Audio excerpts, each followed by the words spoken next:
This is my true story. My son invited me to lunch last month and I thought maybe he wanted to reconnect. Instead, he spent the whole time bragging about his career and his success at his tech company. When I tried to offer advice, he slammed his hand on the table and told me to stay out of his life. He called me a loser who never achieved anything and said he did not need wisdom from failure. But I decided to put a final end to it, and you won't believe what I did next. Before I tell you what happened, tell us where you are watching from, and please subscribe. I built my fortune quietly over 40 years through smart investments and strategic partnerships that most people never knew about. I started with nothing and worked my way up slowly and carefully, making good decisions and taking calculated risks. I invested in real estate when prices were low and sold when the market peaked. I bought shares in small companies that I believed would grow, and many of them did. I formed partnerships with people I trusted, and we built businesses together that became very profitable over time. I never flaunted my wealth or sought recognition for what I had accomplished. I did not believe in showing off or making other people feel inferior by displaying how much money I had.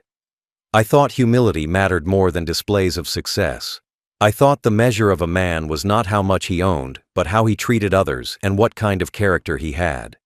So I lived modestly, even though I could have lived in luxury if I wanted to. I continued living in the same small apartment I had rented decades ago when I was just starting out. The apartment was old, and the furniture was worn, but it was comfortable, and it was home. I did not see any reason to move to a big, expensive house just to impress people I did not care about. I drove an old car that I had owned for 15 years. It ran fine and got me where I needed to go. I did not need a luxury vehicle to prove anything to anyone. I wore simple clothes that I bought from regular stores. I did not own expensive suits or designer brands. I dressed comfortably and practically. When I went out to eat, I chose modest restaurants, not fancy places. I did not take vacations to exotic locations or stay in 5-star hotels. I lived simply, and I was content with that life. My wealth was in my bank accounts and my investment portfolios, not in the things I owned or the image I projected. My son grew up watching me live this simple, modest lifestyle, and he concluded that I was a failure. He saw my old car and my small apartment and my plain clothes, and he assumed I had never accomplished anything worthwhile. He thought I was poor or barely getting by financially. He never asked me about my career or my investments or my financial situation. He just looked at the surface of my life and decided I was a loser who had wasted his potential. I never corrected his assumptions because I did not think it mattered. I thought what mattered was being a good father and teaching him values like humility and hard work and treating people with respect. I thought if he saw me living modestly, despite whatever success I might have achieved, it would teach him that money was not the most important thing in life. I wanted him to value character over wealth and substance over appearance. But my approach backfired completely. Instead of learning humility from watching me live, simply my son learned to look down on people who did not display their success publicly. Instead of valuing character, he valued status and money and appearances. He became the kind of person who judged others based on what car they drove and what neighborhood they lived in and what brands they wore. He became exactly the opposite of what I had hoped he would become. He never knew about the empire I had built in silence. He never knew about the investments worth millions that I managed from my small apartment.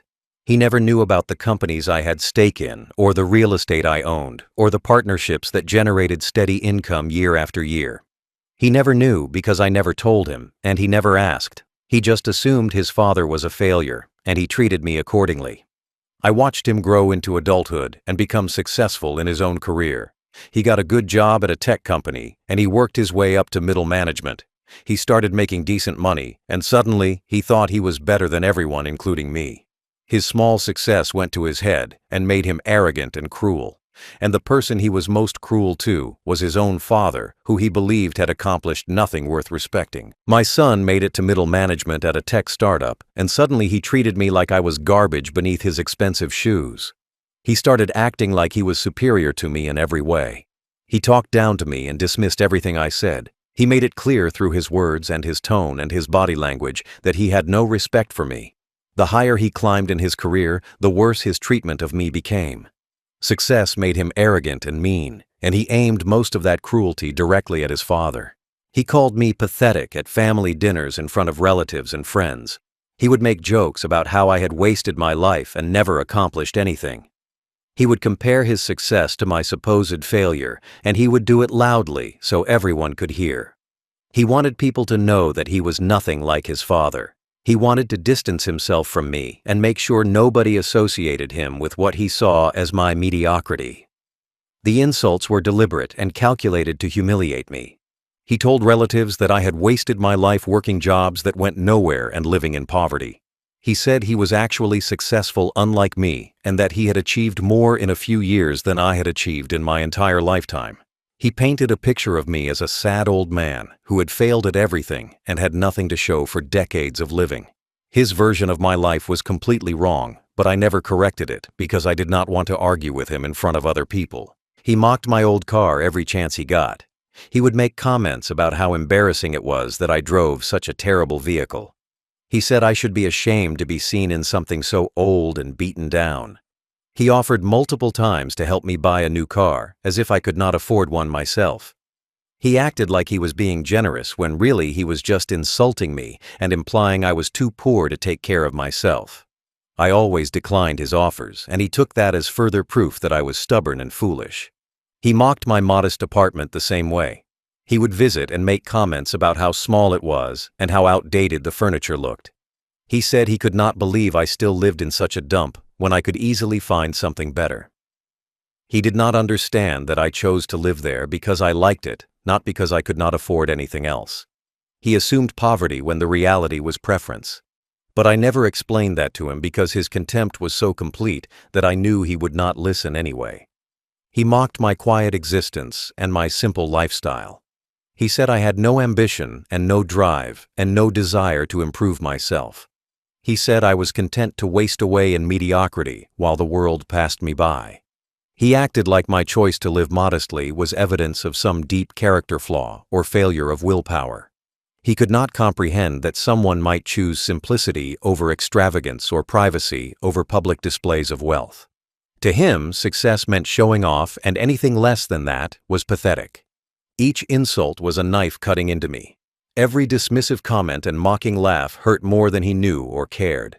I was his father, and I had raised him and loved him and provided for him. I had been there for every important moment of his childhood. I had supported his dreams and encouraged his ambitions. And this was how he repaid me by treating me like I was worthless and embarrassing. The pain of his contempt was almost unbearable. But I stayed silent through all of it. I never defended myself or corrected his wrong assumptions about my life. I never told him the truth about my wealth or my accomplishments. I kept hoping that eventually he would mature and see beyond money and status to the actual person I was. I hoped he would eventually value our relationship more than his pride. I hoped the man who raised him still mattered, even if that man drove an old car and lived in a small apartment. But my hope was misplaced, and his contempt only grew worse with time. Last month, my son called me out of the blue and invited me to lunch. I was surprised because we had not spent time together in months. He had been avoiding me and making excuses about being too busy with work whenever I suggested we get together. So when he called and said he wanted to have lunch, I felt hopeful. I thought maybe he had been reflecting on our relationship. I thought maybe he wanted to reconnect and repair some of the damage his cruelty had caused. I agreed to meet him at a restaurant he chose. I arrived at the restaurant on time and found him already sitting at a table looking at his phone. He barely looked up when I sat down. He did not hug me or shake my hand or show any warmth. He just nodded and said, "Hey, Dad," and went back to his phone. I tried to start a conversation, asking him how work was going and what he had been up to. He gave short answers without really engaging. I started to realize this lunch was not going to be the reconnection I had hoped for. Once we ordered food, he finally put his phone down and started talking, but he did not ask me anything about my life or how I was doing. Instead, he launched into a long monologue about his career and his achievements. He talked about his recent promotion and his new title. He talked about his salary and his bonus and his stock options. He talked about how important he was at his company and how much responsibility he had. He bragged about meetings with executives and decisions he got to make and projects he was leading. He went on like this for almost an hour. Every story was about how successful he was and how impressed people were with him.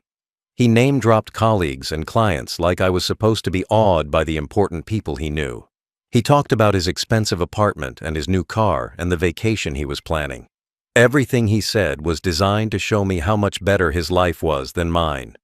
He wanted me to see the gap between his success and my supposed failure. I sat there listening and feeling sadder with every word he spoke. This was not a son wanting to connect with his father. This was a man trying to prove his superiority over someone he looked down on. I tried several times to change the subject or share something from my own life, but he would talk over me or ignore what I said. He was not interested in a conversation. He just wanted an audience for his bragging.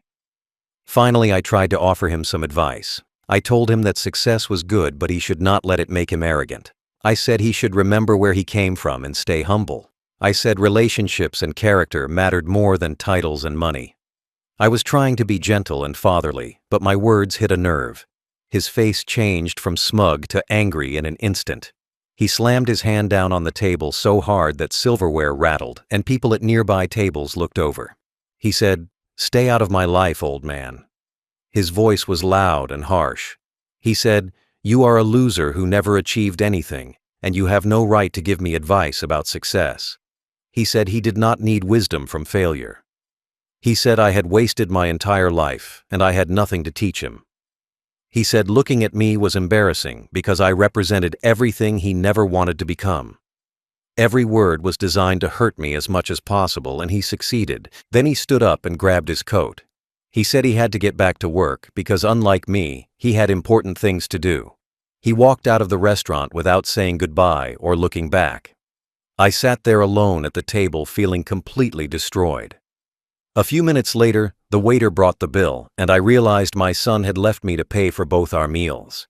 Even that small gesture felt like another insult. He had invited me to lunch just to humiliate me, and then he stuck me with the bill. What my son did not know, and what I had never told him, was that 7 years ago, I was the person who saved his precious company from bankruptcy. The tech startup he worked for and bragged about so proudly had almost died before it ever got off the ground. When the company was just 3 guys working in a garage with a good idea, but no money, they were desperate for funding.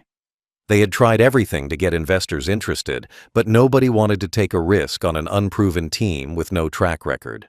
The founders had been turned down by every venture capital firm they approached. They had maxed out their credit cards and borrowed money from family and friends. They were weeks away from giving up entirely and shutting down when they made one last desperate pitch to potential investors. I happened to be in that room because a business associate had invited me to hear their presentation. I listened to their pitch, and I saw potential in their idea and in their passion, even though they had nothing concrete yet. After the presentation, I approached them privately and told them I was interested in investing. They were shocked because I looked like just another middle-aged guy in ordinary clothes. I did not fit their image of what a major investor should look like, but I told them I could write a check that would fund their company for at least 2 years and give them time to build their product and prove their concept. They asked how much I was willing to invest, and I said $2 million. They thought I was joking at first. But I had my lawyer draft the paperwork, and within a week I had transferred $2 million into their company account. In exchange, I became a silent partner owning 60% equity in the company. I made it clear that I wanted to remain anonymous and that I did not want any public role in the business. I set up LLC structures and legal entities to hide my identity. The founders agreed because they desperately needed the money and they did not care if their investor wanted to stay hidden.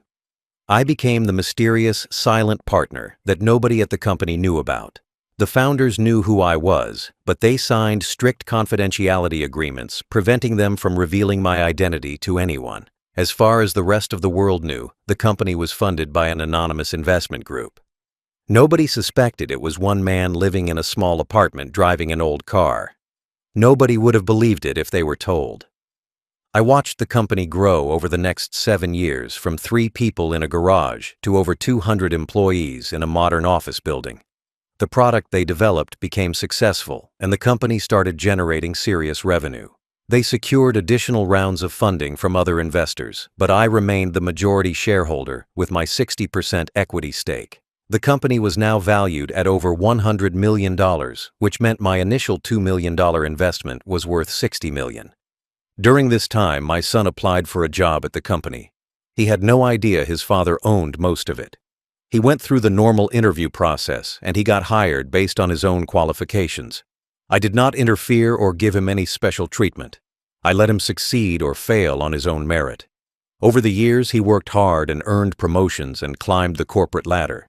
He thought he was building his success through his own efforts, and in some ways he was. But he never knew he was climbing a ladder that existed because his father had built the foundation. I watched him become more and more arrogant as he rose through the company ranks. I watched him brag about his success and mock me for my supposed failures. Every time he insulted me, I thought about telling him the truth. I thought about revealing that I owned the ground beneath his feet and that every paycheck he cashed came ultimately from my investment. But I held back because part of me still hoped he would change and see me differently without needing to know about my wealth. After that final lunch humiliation, where my son told me to stay out of his life and called me a loser, I sat in my apartment for days thinking about what to do. I had endured years of insults and contempt from him. I had stayed silent about my wealth and my role in his company, hoping he would eventually mature and treat me better. But the lunch made it clear that was never going to happen.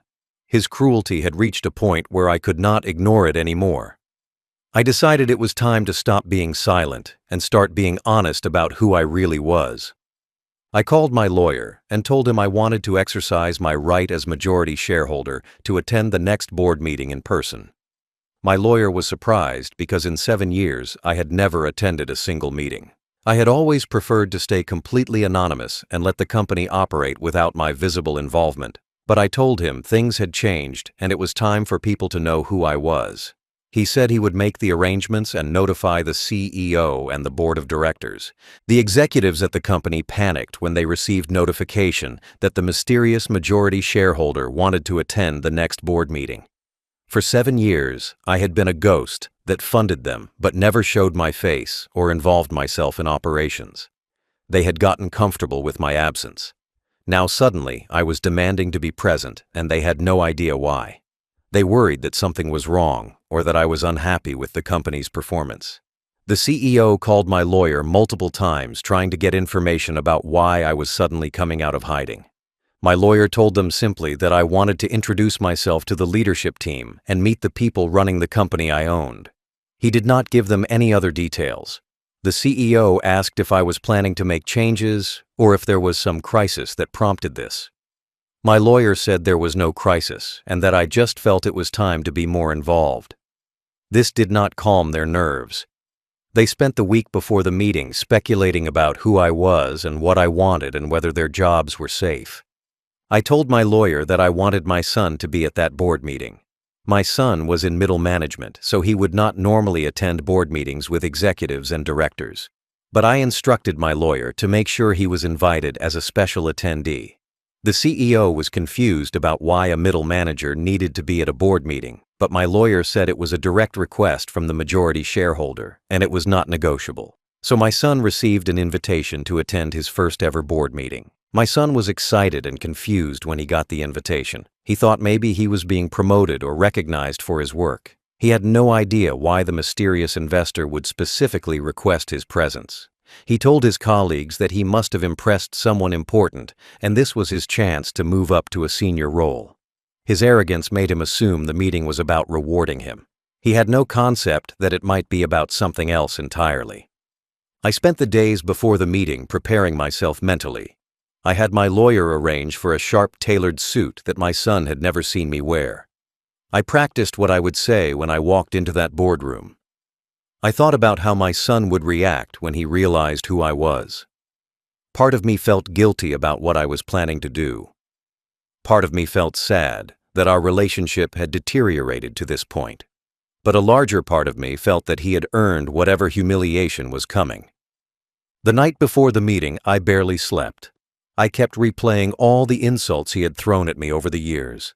I kept thinking about him slamming his hand on the table and telling me to stay out of his life. I kept hearing him call me a loser who never achieved anything. Those memories hardened my resolve.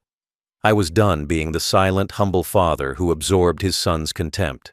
Tomorrow, he would learn the truth and his world would shatter. I arrived at the company headquarters early on the morning of the board meeting. The building was modern and impressive with glass walls and expensive furnishings. I walked through the lobby wearing my tailored suit and carrying a leather briefcase my lawyer had provided.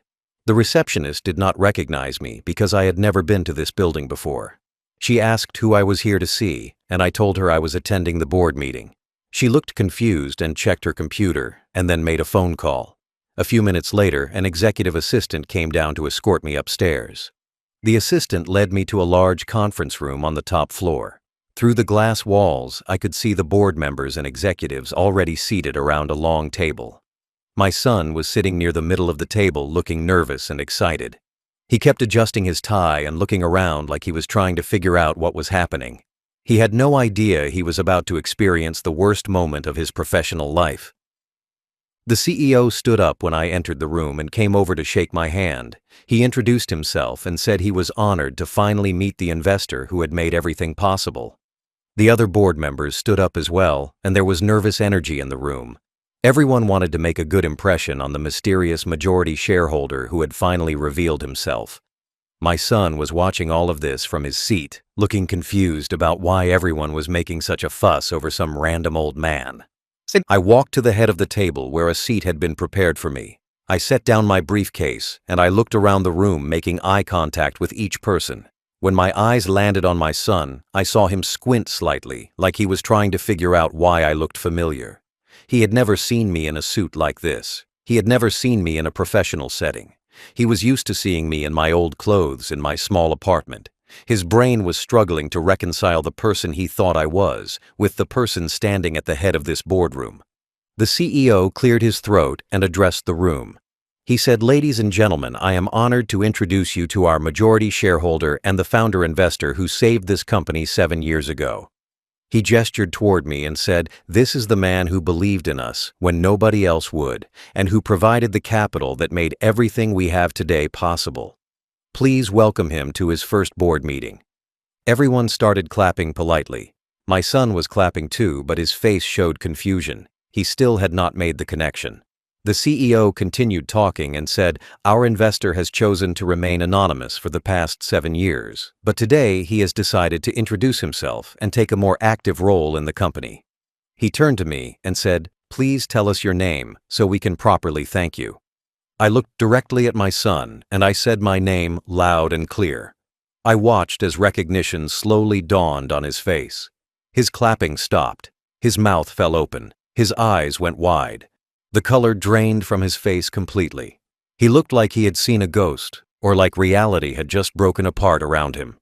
He whispered, "Dad," and his voice was so quiet I almost could not hear it.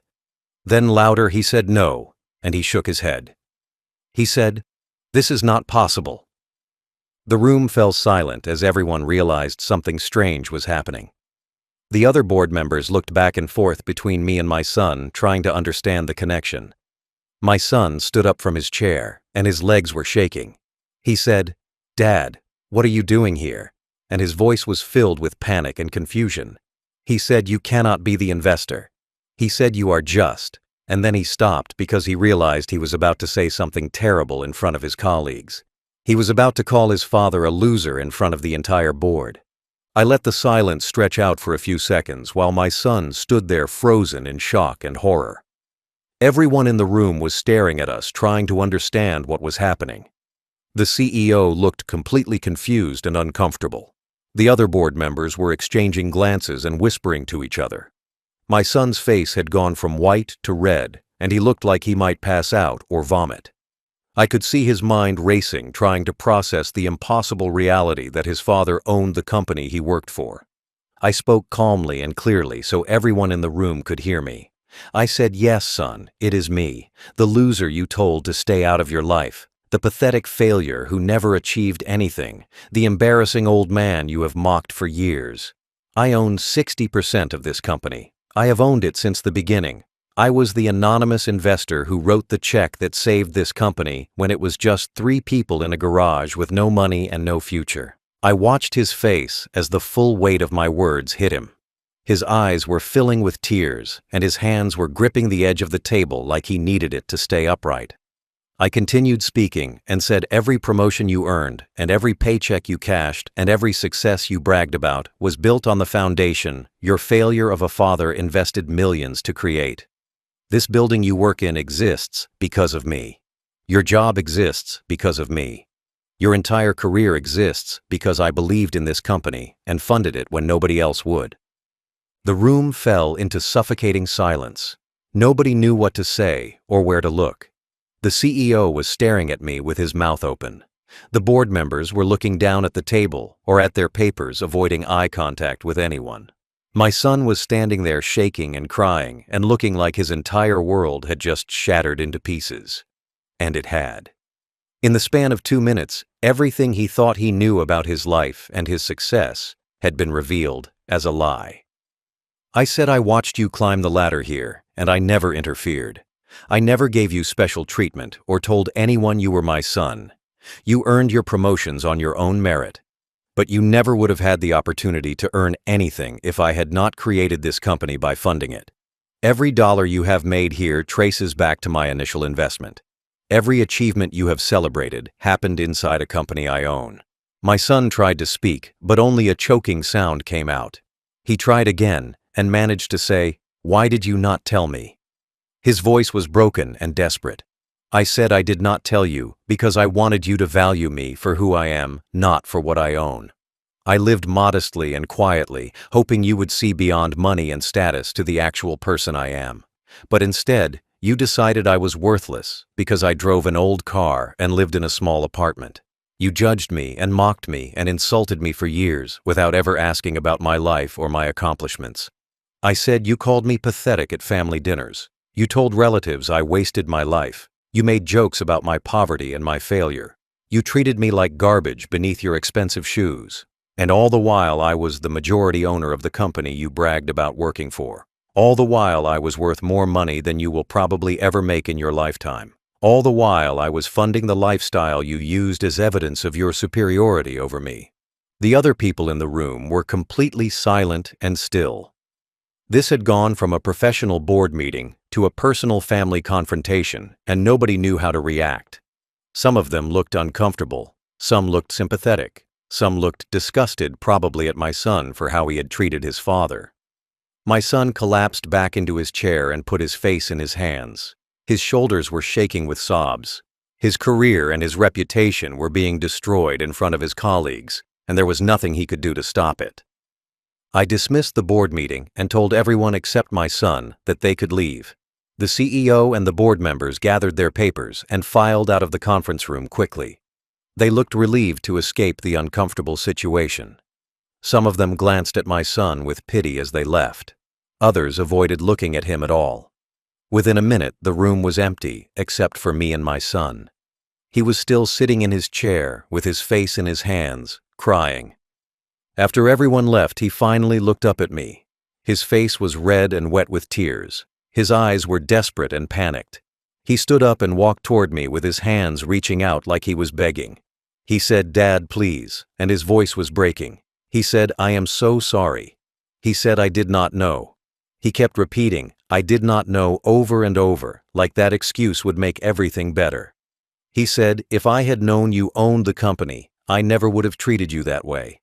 I looked at him and said, "That is exactly the problem. You would have treated me with respect if you knew I was rich and powerful. But because you thought I was poor and unsuccessful, you felt free to mock me and insult me and treat me like garbage. Your respect was conditional on my status and my money. You did not respect me as your father or as a person. You only would have respected me as a wealthy investor." He shook his head violently and said, "No, that is not true. I love you." But his words sounded hollow. He was saying what he thought I wanted to hear. He was trying to salvage the situation and protect his career. He said, "Please, Dad, you have to understand I was wrong, and I am sorry, and I will do anything to make this right." He said, "Please do not tell anyone about what happened here today." He said, "Please keep this between us and give me a chance to prove I can change." His pride had completely dissolved into pathetic desperation. For years, he had insulted me publicly in front of family and friends. He had made sure everyone knew he thought his father was a loser. He had broadcast his contempt for me at every opportunity. But now that his career and his reputation hung by a thread, he was begging for privacy. He was begging for mercy. He was begging for the silence I had always given him freely when he was insulting me, but that I was no longer willing to provide. He said, "Please do not fire me," and I could hear the terror in his voice. He said, "I have worked so hard to get where I am, and I cannot lose everything because of some stupid things I said." He actually called years of cruelty and humiliation some stupid things I said, like they were minor mistakes that did not matter.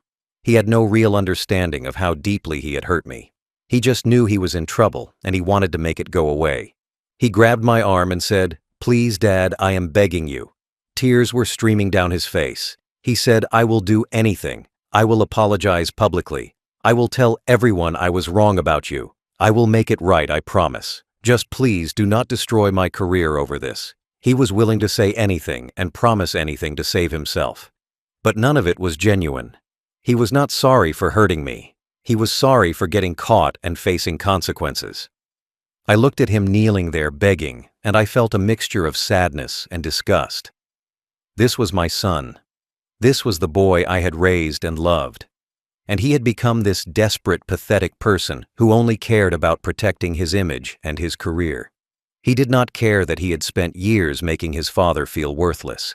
He only cared that his own life was falling apart. His tears were for himself, not for me. I pulled my arm away from his grip, and I stepped back.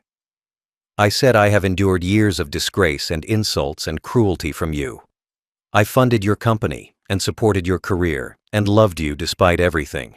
And you told me to stay out of your life. You called me a loser who never achieved anything. You said you did not need wisdom from failure, so I am going to give you what you asked for." I looked at my son kneeling on the floor begging and crying, and I said the words I had been holding inside since I walked into that boardroom. I said, "You are fired." My voice was calm and steady. I said, "Effective immediately. You no longer work for this company." I said, "Security will escort you out of the building, and you will have 1 hour to collect your personal belongings from your office." I said, "Your access to company systems and your employee credentials will be terminated today." His face collapsed completely when he heard those words. He looked like I had physically struck him. He said, "No, please, you cannot do this." He said, "Dad, please, I am begging you, do not fire me." He said, "I have worked here for years, and I have built my career here, and I have nowhere else to go." He said, "Firing me will ruin my reputation in the industry, and I will never get another job." He was right about all of that, but I did not care anymore.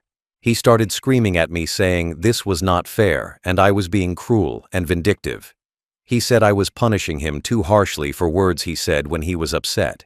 He said everyone says things they do not mean when they are angry, and I was overreacting.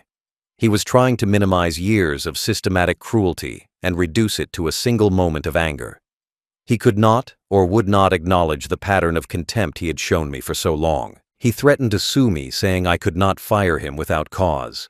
I told him calmly that as the majority shareholder, I absolutely could fire anyone I wanted for any reason. I said I owned 60% of this company, and the board would support whatever decision I made. I said if he wanted to fight this in court, he was welcome to try, but he would lose and it would cost him money he did not have. He realized the threat was empty, and he switched back to begging. He fell to his knees on the floor and grabbed at my legs. He was sobbing so hard he could barely speak. He said, "Please, Dad, I will do anything. Please just give me another chance." He said he would work harder and be better and treat me with respect. He said he would change everything about himself if I would just let him keep his job. But I knew his promises were worthless. He was not sorry for what he had done. He was only sorry he got caught and that there were consequences. I called security on my phone and told them to come to the conference room. I said there was an employee who needed to be escorted out of the building. My son heard me make the call and he started crying even harder. He said, "You are really doing this." He said, "You are really going to destroy your own son's life." I said you destroyed our relationship years ago when you decided I was worthless.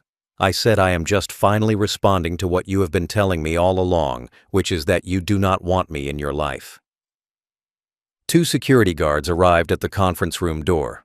I told them this employee had been terminated and needed to collect his things and leave the premises. They looked uncomfortable when they realized I was talking about my son, but they did their jobs. They helped him up off the floor and told him to come with them. He tried to pull away and said he was not leaving. He said this was insane and I could not do this to him. But the security guards were firm and they started walking him toward the door. He turned back to look at me one last time as they let him out. His face was destroyed. His eyes were red and desperate. He said, "Dad, please, I am your son." He said, "You cannot do this to your own son." I looked at him and I said, "You told me to stay out of your life. I am granting your wish by removing you from mine." Then I turned away and looked out the window so I did not have to watch him being escorted out. My son's firing became industry gossip within days. Word spread quickly through the tech community that a middle manager at a successful startup had been fired by his own father, who turned out to be the mysterious majority shareholder nobody knew existed. People who worked at the company talked about what happened in the boardroom, and the story got more dramatic with each retelling.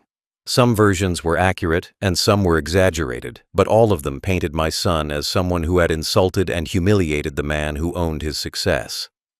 His reputation was poisoned by the scandal.